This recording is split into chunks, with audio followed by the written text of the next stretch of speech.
Bonjour chers frères et sœurs en Christ, bienvenue dans cette nouvelle vidéo de 7 minutes de pain quotidien du 21 avril 2025. Nous allons poursuivre notre lecture dans le livre de Actes des Apôtres, chapitre 3.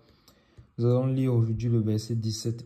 Nous rendons grâce au Seigneur qui nous a donné la grâce en ce nouveau jour et nous poursuivons dans notre lecture.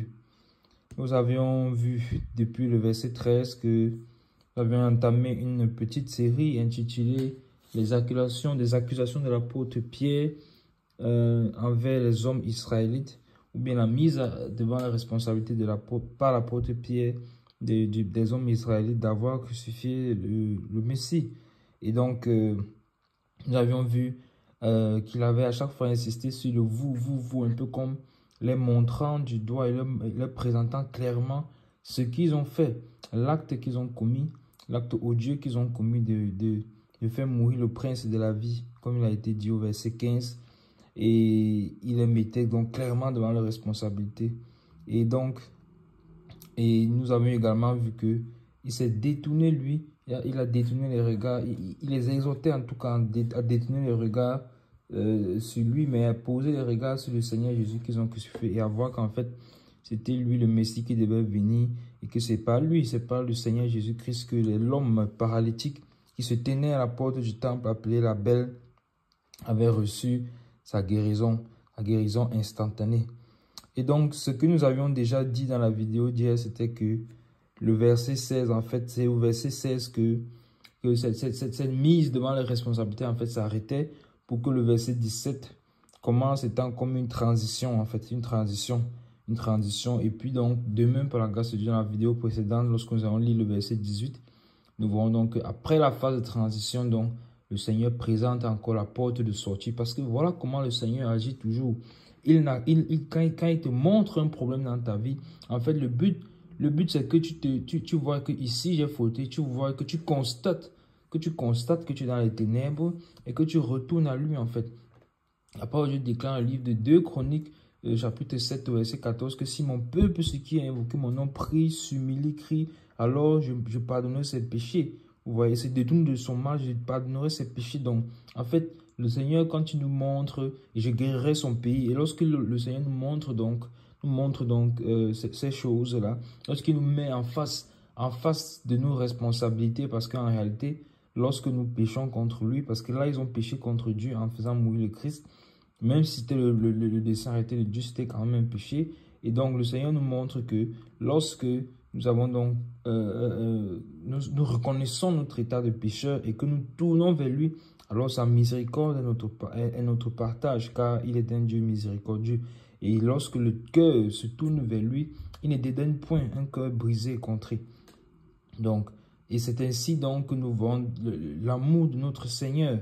L'amour de notre Seigneur comparé à celui qui est l'accusateur de nos âmes, c'est-à-dire Satan.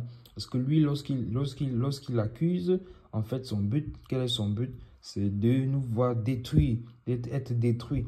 Vous voyez, alors que notre Seigneur, quand il nous montre nos fautes, lorsqu'il nous montre nos erreurs, c'est pour que nous les corrigions et que nous retournions à lui. Donc, on va donc lire le verset 17 qui est ce verset transitoire. Et demain, par la grâce de Dieu, nous allons continuer à partir du verset 18 pour voir la porte sortie. J'ai dit dans le verset 17 de Actes des Apôtres, chapitre 3, au nom de Jésus. Et maintenant, frères, je sais que vous avez agi par ignorance ainsi que vos chefs. Amen. Ouais. Je sais que vous avez agi par ignorance ainsi que vos chefs. Ici, encore une fois, on retrouve le vous. Ce vous-là qui les met devant leurs responsabilités. Mais l'apôtre Paul les fait comprendre qu'en réalité, c'est l'ignorance qui vous a fait agir de la sorte. Et vous voyez donc que l'ignorance est un très gros problème, bien aimé. L'ignorance est un très gros problème en tant qu'enfant de Dieu. Nous ne devons pas être dans l'ignorance. La parole de Dieu nous dit que mon peuple périt. Mon peuple périt faute de connaissance. Ça veut dire que quoi? La faute de connaissance, donc ça dit par manque de connaissance. Donc, quand on est dans le manque de connaissance, en réalité, on est dans l'ignorance, en fait. Et l'ignorance, le manque de connaissance, donc, n'est bon pour personne. C'est un psaume qui le dit, ou bien un proverbe, je ne me rappelle plus, mais il y a un verset qui le dit. Que le manque de connaissance est bon pour personne. Bien aimés, ne soyons pas dans l'ignorance. Et parce que donc, Il faut être dans la vérité. Car pourquoi? C'est la vérité qui nous a franchis. Ils étaient dans l'ignorance. Et à cause de cette ignorance, ils n'ont pas su percevoir le Christ. À cause de l'ignorance, donc, ils étaient dans le mensonge, c'est-à-dire qu'ils n'étaient pas dans la vérité.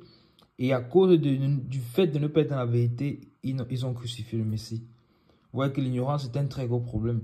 C'est pour ça qu'il nous faut connaître les Écritures, il nous faut connaître le Saint-Esprit, il nous faut avoir cette relation avec le Saint-Esprit. Et encore, vous voyez que le Seigneur nous conduit encore vers là. Parce que c'est le Saint-Esprit qui nous conduit dans la vérité. On revient sur la thématique du Saint-Esprit. Donc, nous ne devons pas être ignorants de ces choses. Savoir clairement que j'ai reçu le Saint-Esprit ou pas. Et vous voyez que, à cause de cette ignorance-là, ils ont agi ainsi. Et même les chefs, vous voyez, même les chefs ont agi par ignorance. Ça veut dire que quoi? C'est-à-dire même ceux qui étaient établis sur eux en tant qu'autorité étaient également dans l'ignorance. Et la parole de Dieu dit que si tu es aveugle, comment vas-tu conduire le peuple étant toi-même aveugle? Vous vous rappelez de cette parabole que le Seigneur, en fait, même pas une parabole, c'était clairement un message clair que le Seigneur a adressé à ces dirigeants-là. Que comment, si vous êtes aveugle, vous pouvez conduire le peuple de Dieu. Si vous êtes aveugle, vous allez les conduire dans le fossé, ils vont tomber en fait. Ouais, donc même les chefs établis étaient dans l'ignorance. Donc voici pourquoi nous devons également prier pour nos autorités. Quand je parle d'autorité maintenant, je parle dans les deux sens. C'est-à-dire que si nous sommes dans une assemblée et que le Seigneur a établi sur nous ce collège-là d'anciens qui est l'autorité établie dans l'Église, nous devons prier pour eux. Et nous devons également prier pour les autorités du pays, bien les autorités de la ville. C'est ainsi qu'il y a un passage, vous vous rappelez, qu'il nous faut prier pour les autorités établies sur nous. Parce qu'en fait, nous devons respecter les autorités, nous devons prier. Donc c'est dans l'ignorance, puisque quand on parle d'autorité, il n'y a pas que les docteurs de la loi, les scribes et les pharisiens qui ont condamné le Seigneur. Il y a également qui, Ponce Pilate par exemple, même s'il était d'avis qu'on le relâchait, il pouvait le faire, mais il ne l'a pas fait. C'est-à-dire que Jésus-Christ a comparu devant le tribunal humain. Donc, il a comparu devant des hommes politiques qui dirigeaient. Donc, il nous faut prier également pour eux. Donc ça, c'était entre parenthèses. Donc nous voyons que nous ne devons pas être dans l'ignorance, en fait, mes bien-aimés. L'ignorance n'est pas une bonne chose. Et l'apôtre Pierre dit, et maintenant, frère, et maintenant. Et ce « et maintenant » montre cette phase transitoire dont j'étais en train de vous parler, que ce verset 17 est la phase transitoire. Parce que quand il dit « et maintenant », c'est un peu comme pour dire que voici une nouvelle voie que je vous ouvre. Mais elle n'est pas encore complètement dévoilée, cette voie. Et c'est de même par la grâce de Dieu que nous allons le voir dans le verset 18. Donc, il dit « et maintenant », ça dit que maintenant, un peu comme quand la parole de Dieu dit « et maintenant, si vous entendez sa voix », vous voyez, n'endurcissez pas vos cœurs comme au jour de la tentation dans le désert.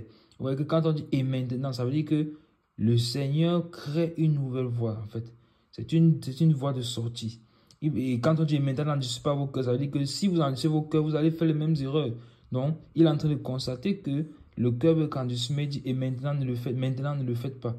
Maintenant, si vous entendez sa voix, ne le faites pas. Donc, ça dit maintenant, aujourd'hui, si vous entendez sa voix, n'endurcissez pas vos cœurs. Bien-aimé, donc, quelle est ta disposition, quel est ton état du cœur pendant que tu es en train d'écouter cette vidéo? Je dis donc maintenant, quand tu écoutes ces vidéos, même ces vidéos, pas seulement celle d'aujourd'hui, quelle est la disposition de ton cœur? Reconnaissons toujours l'Esprit de Dieu en train de nous parler. Ayons toujours cette humilité de cœur pour être disponible à recevoir du Seigneur. Et donc, nous allons nous arrêter là pour aujourd'hui. C'était tout pour les 7 minutes de pain quotidien. Par la grâce de Dieu, nous nous retrouvons demain. Shalom.